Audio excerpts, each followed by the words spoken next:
and then a couple here in Kansas City, and seeing private clients, of course.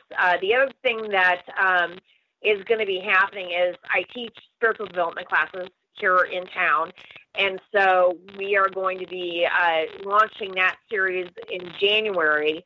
But the thing that we're going to be doing at this point, with just the request of, a lot of my teachers out of state, they have wanted to do it online.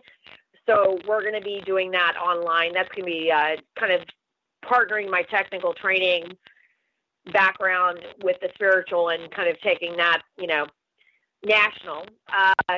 And, kind of really just getting back to what I love to do. I've had many people ask me if I had to give up the teaching, radio, doing shows, etc., what would be the one thing that I would keep? And that is definitely the one-on-one sessions with the client. And so, that's my greatest joy. And one of the other things that I'm also doing, I've been doing weddings for 20 years now, close to like 800 of them over time. So that's another sideline that I'm looking at doing. But, first and foremost is really just getting back to what I love to do. And that's seeing clients, meeting people, getting back out into the community, which is for me about being in service. And so that's kind of where we're looking at, with Phoenix coming up really over first quarter for 19. Well, make sure that, make sure you share it with me, and I'll make sure it gets shared out there so that people will know about it, because for some reason I have a really good following for what little I've done. I guess people like me. I guess. I don't know. I guess they like my honesty. When we were talking about readings, or, just before the break, mm-hmm. I said something about negative readings, and you said something about that you didn't tell people what they wanted to hear. Is it common for people to get readings where if a medium sees something that's negative, that they won't tell the client?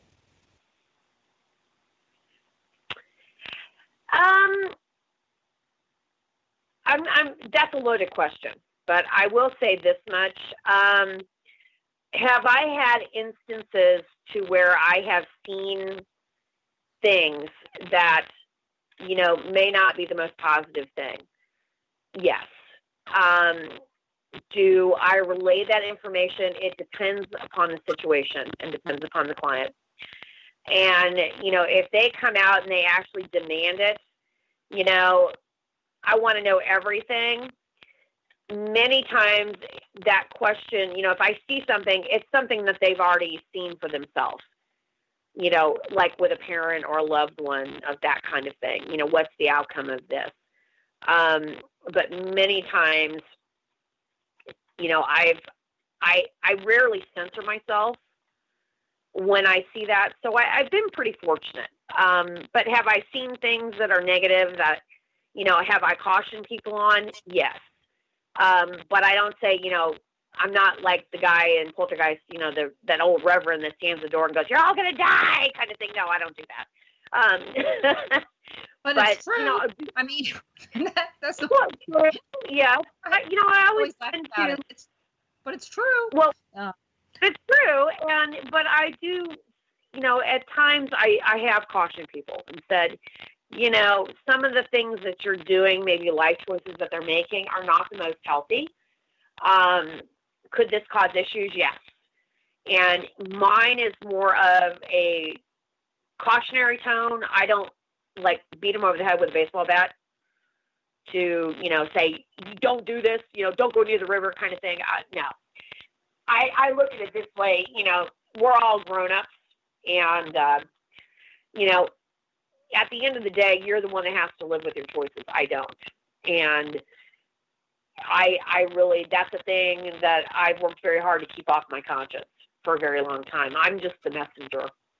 And I always tell people, when you have a reading with anybody, I don't care if it's with me or you or any other reader, it's like you throw paint at a wall. You know what I mean? You take from it what you will and leave the rest in the trash. And that's, my job is to relay the information. That's my job. And, or it is to sit in sacred space with you and listen and not judge. And, if you want my opinion and you've asked me, then I will give it. But I don't come from a mean place. I know too many people that preach and, drive home the sledgehammer. I don't do that. I hate it being done to me. And, you have to be kind to people, because when people come to whether people come to a therapist, they come to a psychiatrist, they come to a minister, a medium, paranormal, people are vulnerable. You don't want to dismiss them. These people come to you because they have a need, but many people just want to be heard. And, I always tell people that my job is a sacred witness. And I always tell people, when I thank them, I say, thank you for letting me sit for you and letting me kind of be a channel to you. Because I do take this work as sacred, and I there's a lot of responsibility that I put into it. And anybody that's had a reading with me, you and I have sat across the table together, and my hope was that you left, the fact that you remember that interaction years later, and that it was a positive experience for you, that you've summed it up right there. The reason why I do the work, because it made a difference. Oh, yeah. I mean, it made a difference enough to where when I saw you walking in a parking lot 2 years later, that I recognized you right off the bat. And, that right there, first of all, is a big deal because, and I remembered your name, which is even a bigger deal because I remember names. I'm really good at faces. I'm really bad at names. Yeah, didn't you stop me? I remember stopped me in the parking lot and we talked, and I remember you looked shocked that I remembered your face and that I remembered part of the conversation we had. Right. And the thing is, we weren't Facebook friends until after. So when we became Facebook friends, it was at not the best part of your life. Yeah. So that's, apparently I was meant to see you that day. I agree. So. And, and for me, I will tell you, I remember that interaction, and I will tell you that day that we ran into each other in the parking lot, I was in a pretty bad headspace that day.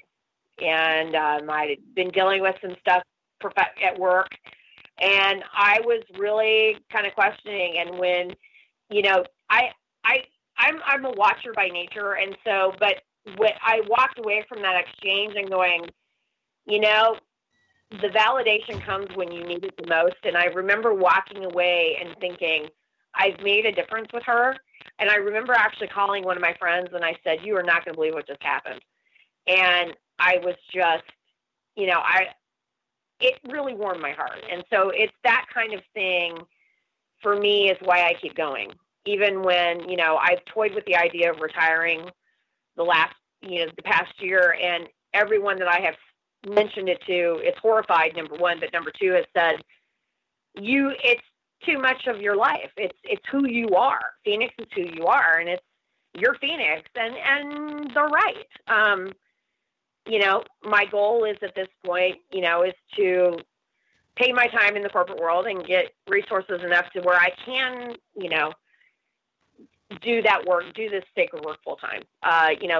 People who do, spiritual work are some of the hardest working people in the business. And 9 times out of 10, they have a day job, and then they have their practice or their business, and they work just as hard in that, if not harder, than they do in their, in their daytime gig. You and I can both relate to that. Oh, yeah. So this is, while you were talking, the first thing that came to me was AT&T's reach out and touch someone. That's, I don't know why, but that's all of a sudden that came to me, and I'm like, oh crap, this is not even but apparently that's sums up our relationship in a nutshell. We reach out to each other somehow. Mm-hmm. So you would say, I've got Facebook is an amazing medium. It connects people from all walks of life, but just the internet itself. And I started reading online on the internet in 2000.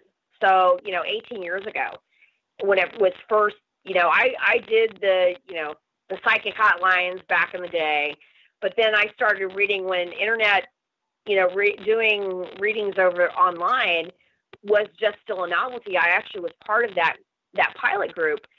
And now there's such power. I do Facebook Lives fairly frequently. And, I know people that I'm very good friends with. I have never laid eyes on them except to talk to them through video chat or Messenger or over the phone. And they live, in South Africa. They live in, France. Friends in Canada, California. One of my friends, I think she's on here tonight, and she's in, two of them actually, Rhode Island, New Jersey, and we have Oklahoma, I know, that are checking in. Yes, I did see you all on the Facebook invite, and I'm talking to you guys, so I know that you were going to participate. My godmother is downstairs, so we're sharing space right now in her house, and she's downstairs in her office listening to this. I'm glad that everyone's listening.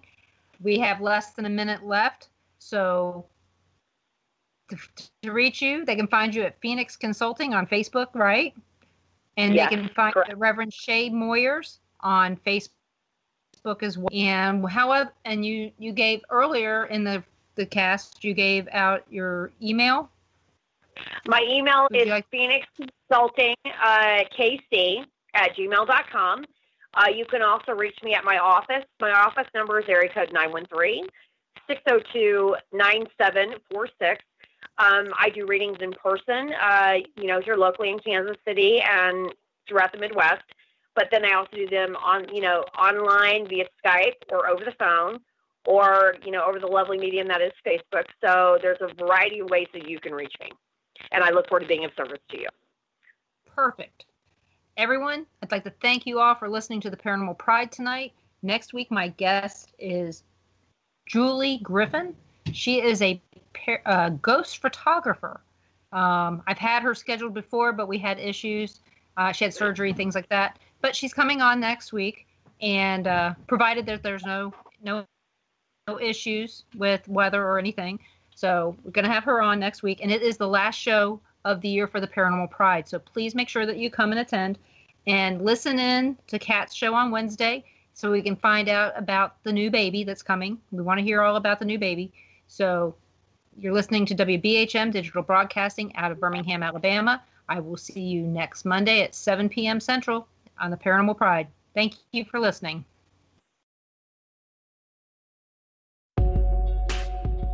You are listening to WBHM Digital Broadcasting, the best in paranormal talk, only on Paranormal Experience Radio, broadcasting live out of Birmingham, Alabama.